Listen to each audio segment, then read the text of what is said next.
Thank you. Thanks everyone for coming to tonight's show. This is Julia Anderson with Real Talk.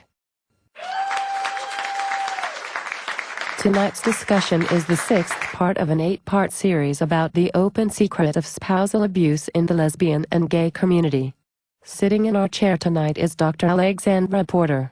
Welcome to our show, Dr. Porter.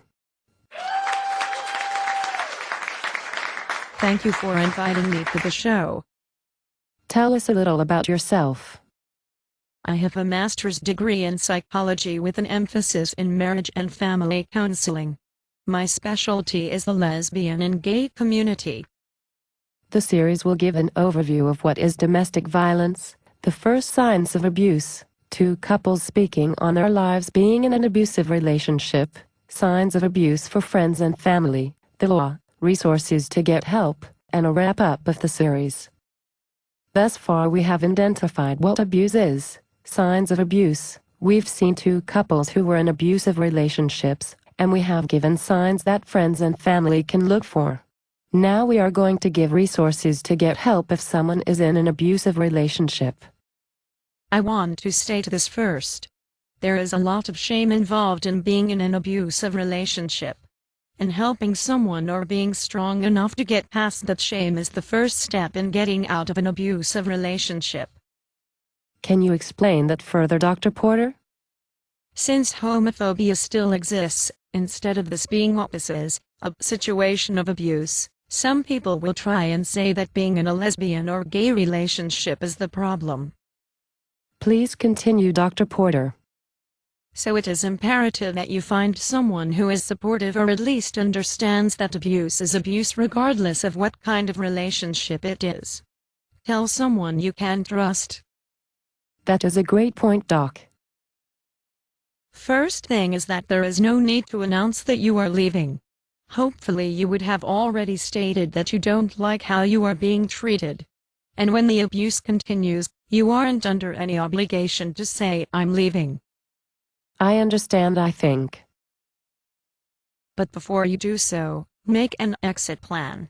Much like the movie Sleeping with the Enemy, where Julia Roberts' character learned to swim, bought a wig, packed a bag, and had money stashed away when she left, you may need to do the same thing. But Doc, if you are in a relationship, you can't just walk out. But that is the point, Julia. That isn't a relationship. You say you would like to go to counseling and they say no. You state that you feel you are being abused and it is ignored. Why stay in a situation like that? I see your point, Dr. Porter. We all deserve to be happy. An abuser is well aware of what they are doing.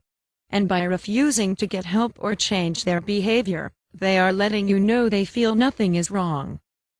Okay, I understand what you are saying. Let's talk about resources to get help. If the person has threatened you or your family with violence or saying, "I'll kill you if you leave," be sure and make a police report. Why is that important, Dr. Porter?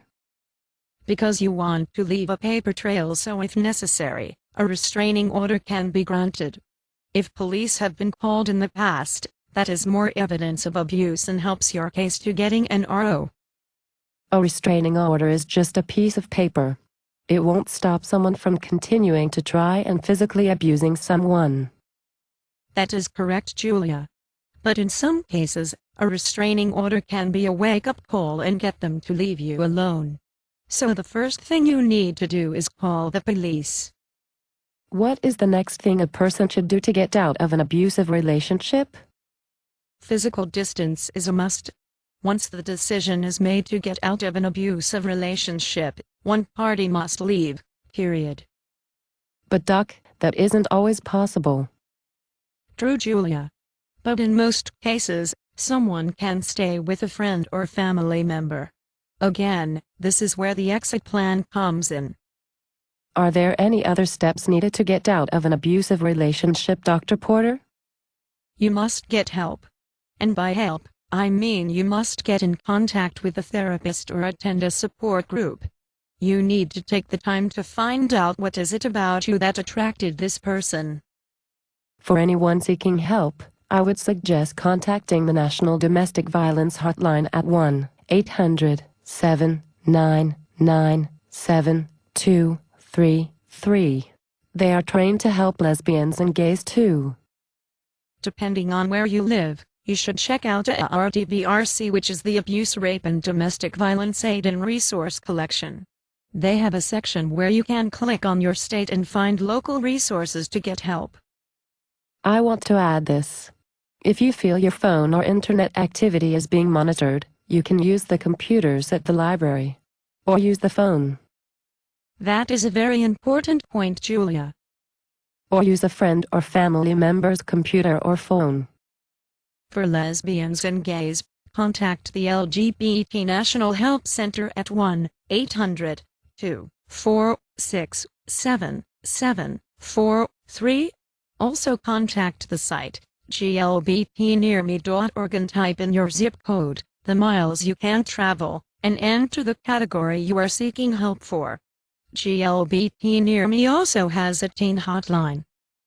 Don't worry, everyone. We will put the information in the credits also. I want to again thank Dr. Porter for her expertise in this field. This was probably the most important series to date. And I appreciate you presenting the steps needed to get out of an abusive relationship. Thank you, Julia. And thank you for giving me the platform to get this information out to the public. I want to thank you all for coming to the show. Please come back for the 7th part of this 8-part series on domestic violence in the lesbian and gay community.